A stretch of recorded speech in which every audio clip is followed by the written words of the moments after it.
The Early Cycladic period. Metallurgy. One of the major cultural innovations of the Aegean Early Bronze Age was the introduction of metallurgy, bronze working in particular, from the Orient. In the Cyclades, metallurgy spread and developed during the Early Cycladic the second period, 2800 to 2300 BC.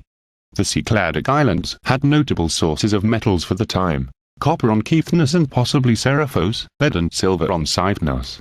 Ores were also supplied by the mines of Lavra and in Attica. The most widespread metal was copper, which was at first mixed with arsenic and later with tin, creating more durable bronze alloys. These alloys were used to make weapons, spearheads, daggers, etc.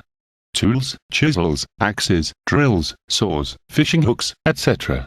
Toilet implements, pins, tweezers, etc. And jewelry.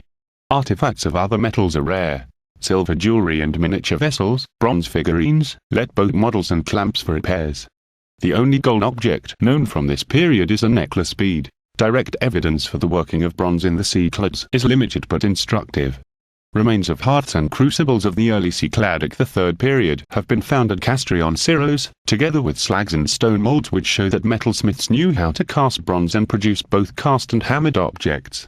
The spread of metallurgy in the Aegean during the 3rd millennium BC gave impetus to crafts such as building, shipbuilding, carpentry, and the minor arts. At the same time, it promoted trade and contributed to the development of social stratification.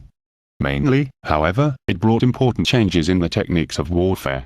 Bronze weapons become relatively common in the Cyclades in the later stages of the Early Cycladic the second period, and this seems to be related to the disturbances and upheavals that are observed in the Aegean during the transition to the Early Cycladic the third period.